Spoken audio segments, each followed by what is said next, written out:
Hello नमस्कार दोस्तों and good morning to all of you. कैसे हैं आप सब? तो चलिए फिर शुरू करते हैं 23 अक्टूबर 2025 के करंट अफेयर। तो सबसे पहले न्यूज़ और सबसे पहला करंट अफेयर आपका दोस्तों all India institute of Ayurveda. अब ये जो है दोस्तों इसका अभी हाल फिलहाल में ना नौवां फाउंडेशन डे सेलिब्रेट किया गया है। तो देखा जाए तो इसका मतलब फाउंडेशन हुआ कब था? तो 10 अक्टूबर 2015 में इसका फाउंडेशन रखा गया था। अब क्यों रखा गया था दोस्तों? आयुर्वेद को प्रमोट करने के लिए, ठीक है। अब आयुर्वेद को प्रमोट करने के लिए इसको रखा गया, मतलब पूरा जो देख रेख है नेशनल लेवल पे यही करता है आयुर्वेद से रिलेटेड, ठीक है। अब ये किसके अंडर में आता है? तो ऑब्वियस सी बात है दोस्तों, ये मिनिस्ट्री ऑफ आयुष के अंडर में आता है। इसका हेडक्वार्टर कहाँ है? तो इसका हेडक्वार्टर है न्यू दिल्ली में, ठीक है। इसके डायरेक्टर कौन है? तो प्रदीप कुमार प्रजापति जी इसके डायरेक्टर है, ठीक है। उसके बाद सेकंड न्यूज़ और सेकंड करंट अफेयर क्या है दोस्तों? ये है आपका इंडिया इंटरनेशनल साइंस फेस्टिवल। जैसे नाम से ही पता चला दोस्तों, साइंस से रिलेटेड मतलब उसको प्रमोट करना, इनोवेटिव वेज को आगे लाना, ठीक है। इन्हीं सब के लिए इस चीज़ को मतलब इंटरनेशनली मतलब मनाया जाता है, ठीक है। अब इस बार जो है ना दोस्तों, ये जो इंडिया इंटरनेशनल साइंस फेस्टिवल है इसका 11वां एडिशन जो है मनाया जाएगा, जान लीजिए दोस्तों, 6 से 9 दिसंबर तक मनाया जाएगा। कहाँ पे? चंडीगढ़ में, ठीक है। अब इसको ऑर्गेनाइज कौन करता है? ये इंपॉर्टेंट हो जाता है दोस्तों, पूछता है क्वेश्चन में। इसको ऑर्गेनाइज दो मतलब मिनिस्ट्री मिलकर करती है, एक तो ministry of science and technology और एक मिनिस्ट्री ऑफ अर्थ साइंस, ठीक है। और इस बार की जो थीम रखी गई 2025 की दोस्तों वो है विज्ञान से समृद्धि फॉर आत्मनिर्भर भारत, ठीक है। और फर्स्ट टाइम ये कब मनाया गया था? इंडिया इंटरनेशनल साइंस फेस्टिवल ये मनाया गया था 2015 में नई दिल्ली में, ठीक है। उसके बाद थर्ड न्यूज़ और थर्ड करंट अफेयर है दोस्तों, एक पर्सनालिटी है जिनका नाम है आपका, एक सेकंड में दिखाता हूँ, इनका नाम है निर्मल कुमार मिंडा। ये है वो पर्सनालिटी, अगर आप देखेंगे ना ये वो पर्सनालिटी है निर्मल कुमार मिंडा जी। इनको अभी हाल फिलहाल में दोस्तों नया प्रेसिडेंट चुना गया, किसका? एसोकाम का, ठीक है। ये क्या है दोस्तों? Associated chambers of commerce and industries of India. क्या जितनी भी इंडस्ट्रीज, जितनी भी ट्रेड में जुड़ी हुई इंडस्ट्रीज या कंपनीज है ना, उन सब के बीच में और सरकार के बीच में एक ब्रिज का काम करता है। क्या? ये एसोचैम, मतलब एक ट्रेड और एसोसिएशन है जो कि नॉन गवर्नमेंटल नहीं है दोस्तों, नॉन गवर्नमेंटल ट्रेड एसोसिएशन है जो कि मतलब गवर्नमेंट और इन मतलब जो ट्रेड वाली कंपनीज या बिजनेसमैन होते हैं उनके बीच में एक ब्रिज का काम करते हैं, ठीक है। उनके जो जरूरतें हैं, क्या दिक्कतें हैं, सारी चीज़ें इन्हीं के द्वारा मतलब गवर्नमेंट के सामने रखी जाती है, ठीक है। इसका हेडक्वार्टर कहाँ है? तो न्यू दिल्ली है। और इसको फाउंड कब किया गया था दोस्तों? तो 1920। तो ध्यान रखिएगा, एसोचैम के नए प्रेसिडेंट कौन बने हैं? निर्मल कुमार मिंडा जी, ठीक है। उसके बाद फोर्थ न्यूज़ और फोर्थ करंट अफेयर है दोस्तों, ये है आपका ताफ्तन वोल्केनो। ये एक्चुअली क्या है न्यूज़ में, की वजह से पूरी ह्यूमन हिस्ट्री में जब से मतलब आदमी का मतलब अस्तित्व आया है, मतलब ये एक बार भी फटा नहीं है दोस्तों। तो अभी इसके अंदर कुछ हलचलें देखी गई, मतलब एक्टिव हुआ है 70,000 साल बाद, ठीक है, रिसर्चर ने पाया है। और ये कभी भी फट सकता है, ठीक।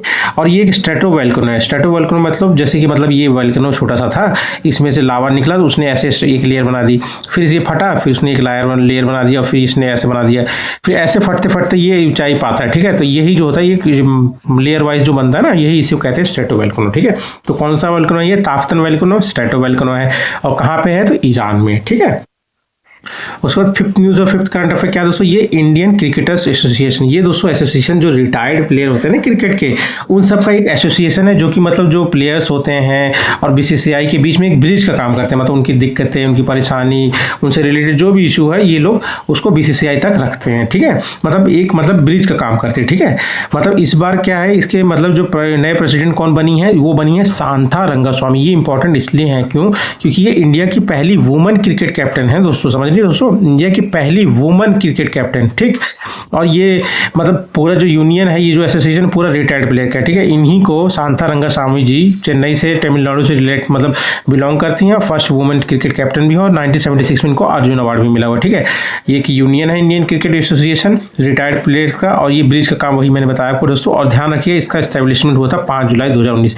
इतना इंपॉर्टेंट नहीं, बस इतना शांता रंगास्वामी जी के बारे में पूछा जा सकता है कि ये मतलब इंडिया की फर्स्ट वुमन क्रिकेट कैप्टन कौन है, ठीक है, जिनको हाल फिलहाल में इंडियन क्रिकेट एसोसिएशन का मतलब प्रेसिडेंट भी बनाया गया, ठीक है। उसके बाद आता है सिक्स न्यूज़ और सिक्स करंट अफेयर। ये क्या है दोस्तों? Global multi dimensional poverty index 2025। Actually क्या है, आमतौर पे क्या है कि मतलब गरीबी को मतलब इनकम के हिसाब से नापा जाता है, पर इस वाले जो इंडेक्स में है दोस्तों ना, इसको सिर्फ मतलब पॉवर्टी मतलब जो है इनकम के हिसाब से नहीं, इसको मतलब हेल्थ के हिसाब से भी नापा जाता है, एजुकेशन के हिसाब से भी, और स्टैंडर्ड ऑफ लिविंग मतलब किस तरह का लाइफ वो जी रहा है, ठीक है। मतलब ये 3 डायमेंशन होगा, उसके अलावा 10 पैरामीटर इंडिकेटर और भी होते हैं, पर मेन यही 3 है, ठीक है। तो इस बार ये रिलीज़ किया गया, किसके द्वारा रिलीज़ किया गया? तो UNDP, United Nation Development Programme. इसमें देखिए बस इंपॉर्टेंट ये ध्यान रखिएगा, इंडिया का जो ये परसेंटेज है मल्टी डायमेंशनल प्रॉपर्टी का, ये 2005 से 6 में 55.1% था दोस्तों, जो कि घट के अब 16.4% हो गया 2019 से 21 के बीच में। तो बहुत अच्छी बात है ये, ठीक है। अब इसमें एक और चीज़ ध्यान रखिएगा, यूएनडीपी जो इसको रिलीज़ कराता है, यूनाइटेड नेशन डेवलपमेंट प्रोग्राम, ये यूनाइटेड नेशन की ही एक एजेंसी है दोस्तों, जिसका हेडक्वार्टर न्यूयॉर्क सिटी में है। मतलब पॉवर्टी को पूरे वर्ल्ड वाइड खत्म करने के लिए काम करती है, ठीक, गरीबी को दूर करने के लिए। और इस गरीबों को नहीं, गरीबी को, ये स्थापना कब हुई थी? 22 नवंबर 1945 में, ठीक है दोस्तों। इसके बाद आता है दोस्तों सेवंथ न्यूज़ और सेवंथ करंट अफेयर। ये क्यों न्यूज़ में है दोस्तों? क्योंकि ये मतलब ये अभी ये न्यूज़ में है क्या दोस्तों, ये उरुग्वे के बारे में, ठीक है। उरुग्वे एक बार देख लेते हैं इसको मैप में दोस्तों, है ना। अगर आप देखेंगे तो ये साउथ अमेरिका है ना, ये वाला जो पोर्शन देख रही है साउथ अमेरिका है, इसी में ये वाला जो पोर्शन है उरुग्वे, इससे कौन कौन टच कर रहा है बाउंड्री? तो इधर अर्जेंटीना हो गया, ऊपर में आप समझ लीजिए ब्राजील हो गया, बाकी का बाकी पूरा ये अटलांटिक ओशन से, ठीक है। दो कंट्रीज इसके टच में होती हैं उरुग्वे के, कौन कौन? एक ब्राजील और एक अर्जेंटीना, ठीक है। ये न्यूज़ में क्यों दोस्तों? क्योंकि ये पहला लेटिन अमेरिका कंट्री बना। लेटिन अमेरिका मतलब साउथ अमेरिका। एक सेकंड दोस्तों मैं बताता हूँ, क्लियर रह जाएगा हमेशा, ठीक है। चलिए इसी में देखिए दोस्तों, है ना, ये जो साउथ अमेरिका प्लस ये जो कैरिबियन ओशन है और ये जो सेंट्रल अमेरिका है, इन तीनों को मिला के लैटिन अमेरिका बनता है। तो लैटिन अमेरिका में ये पहला कंट्री बना है जिसने इथोनेशिया को लीगलाइज किया। इथोनेशिया मतलब जिसको मतलब मरने की इच्छा हो तो उसके मरने की इच्छा को पूरा करने के लिए इसको लाया गया है, ठीक है। इसमें क्या होता है, अगर कोई आदमी चाहता है कि मतलब उसको मतलब मार दिया जाए, मतलब बिना दर्द के और बिना उसके, तो मतलब ये चीज़ लीगलाइज कर देगा। हाँ, अगर कोई लगता है कि वो उस स्थिति में नहीं है, वो नहीं जीना चाहता, तो उसको मारा जा सकता है उसके परमिशन से। तो ये लाया गया है कहाँ पे? पहली लैटिन अमेरिकन कंट्री कौन सी बनी है? उरुग्वे में ये पास हो गया, ठीक है। तो ध्यान रखिएगा, इसकी कैपिटल क्या है? मोंटेविडियो, और प्रेसिडेंट कौन है? यामांडू ओसी, ठीक है। उसके बाद एट्थ न्यूज़ और एट्थ करंट अफेयर क्या है दोस्तों? ये है आपका नाफिथ्रोमाइसिन। ये इंडिया की पहली एंटीबायोटिक मतलब दवा है, ठीक है। इंडिजिनियसली इंडिया में बनाया गया है। एक्चुअली एंटीबायोटिक मतलब क्या हो, जैसे कुछ कुछ होता है कि मतलब बैक्टीरिया, फंगस होते हैं इन, या फिर पैरासाइट होते हैं, इनके ऊपर दवाओं का असर नहीं करता। ये क्या करते हैं ना, मतलब आप समझिए एंटी माइक्रोबियल रेजिस्टेंट पैदा हो जाता है। ये इनके ऊपर कोई भी दवा डालो तो मतलब कोई मतलब असर नहीं होता। इन्हीं सबको खत्म करने के लिए, ठीक है, जो इनके ऊपर किसी दवा का असर नहीं होता, ये इनको बनाया जाता है, ठीक है, एंटीबायोटिक को, ठीक है। किसके द्वारा डेवलप किया गया? तो ये डेवलप किया गया है दोस्तों biotechnology industry research assistance council, BIRAC. और उसके बाद एक और है वॉक हार्ड, पर मेन आप बीराक ध्यान देखिए, इंडिया की पब्लिक सेक्टर कंपनी है, ठीक है। यूज किस लिए होता है? तो ये एक बीमारी है वही दोस्तों, कम्युनिटी एक्वायर्ड बैक्टीरियल न्यूमोनिया। यही बैक्टीरियल वाला है कि मतलब इसके ऊपर बाकी दवा का असर नहीं होता ना। ड्रग्स आर बैक्टीरिया, सॉरी ये उल्टा कर दिया, ये बैक्टीरिया इधर आएगा, ड्रग्स मतलब ये बैक्टीरिया होगा, ये ड्रग्स होगा, ठीक है। इस केस में जो बैक्टीरिया होते हैं वो ड्रग रेजिस्टेंट हो जाते हैं, ठीक है। और इस दवा का नाम किस नाम से बेचा जा रहा था? उसका नाम है मिकनाफ, आप ले सकते हैं, ठीक है, डॉक्टर की मतलब परमिशन से उनसे पूछ के, ठीक है। उसके बाद नाइन्थ न्यूज़ और नाइन्थ करंट अफेयर क्या है दोस्तों? ये है आपके बीएसएनएल के बारे में, ठीक है। बीएसएनएल में अभी रवि ए रॉबर्ट जेराट जी को दोबारा से उनका टेन्योर बढ़ा दिया गया। तो ये है रवि रॉबर्ट जी, है ना, तो ये पर्सनालिटी है, ठीक है। इन्हीं का जो टेन्योर है अभी फिर से बढ़ा दिया गया। बीएसएनएल के प्रेसिडेंट है, चेयरमैन है, और एक बीएसएनएल क्या है, इंडिया की ही एक पीएसयू कंपनी है, ठीक है। किसके अंडर में आती है? तो डिपार्टमेंट ऑफ टेलीकम्युनिकेशन, जो कि मिनिस्ट्री ऑफ कम्युनिकेशन के अंडर में आता है, ठीक है। इसकी स्थापना 15 सितंबर 2000 को हुई थी, और हेडक्वार्टर कहाँ है इसका? न्यू दिल्ली में, बस इतना ध्यान रखिए, ठीक है। उसके बाद टेंथ न्यूज़ और टेंथ करंट अफेयर क्या है? ये बहुत इंपॉर्टेंट है दोस्तों। क्यों?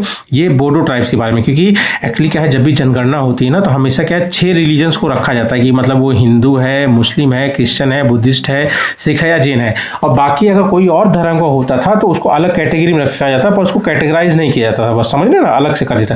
पर अब क्या है, बोडो ट्राइब का जो मतलब रिलीजन है, बाथौ रिलीजन जो है, इनका धर्म है, इसको अलग से एक मतलब कोड दिया जाएगा, ठीक है, जो कि मतलब एक नेशनल लेवल पे इनकी मतलब स्टेटस के लिए बहुत अच्छा है। नेशनलिटी मतलब नेशनली इनको एक स्टेटस मिल जाएगा इनके धर्म को, ठीक है। बताओ religion will be provided separate code for coming census, ठीक। और मतलब 6 ही रिलीजन उसमें पूछे जाते हैं, ठीक है। और इसके अलावा अगर आप देखेंगे थोड़ा सा सेंसस के बारे में हम लोग जान लेते हैं, तो सेंसस जो है इस बार जो होगा वो सेंसस 2027 वाला है। इसको मतलब समझ लीजिए आप, इंडिया का 16वां है, और उसके बाद मतलब आज़ाद भारत का 8वां ये सेंसस है, मतलब जनगणना, ठीक है। ये 2 स्टेज में कराया जाएगा। पहला स्टेज जो है लद्दाख, जम्मू कश्मीर, हिमाचल प्रदेश और उत्तराखंड का जनगणना होगा, जो कि 1 अक्टूबर 2026 से स्टार्ट होगा।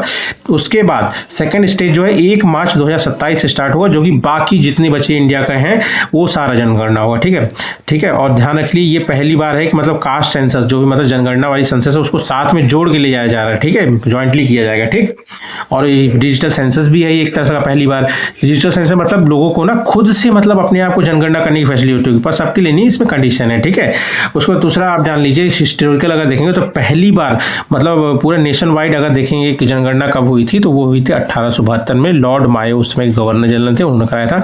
और आज़ाद भारत का पहला सेंसस हुआ था स्टार्ट फरवरी 1951 में। ठीक है दोस्तों, तो यही थे आज के करंट अफेयर, और वीडियो अच्छा लगे प्लीज़ सब्सक्राइब करें। Thank you.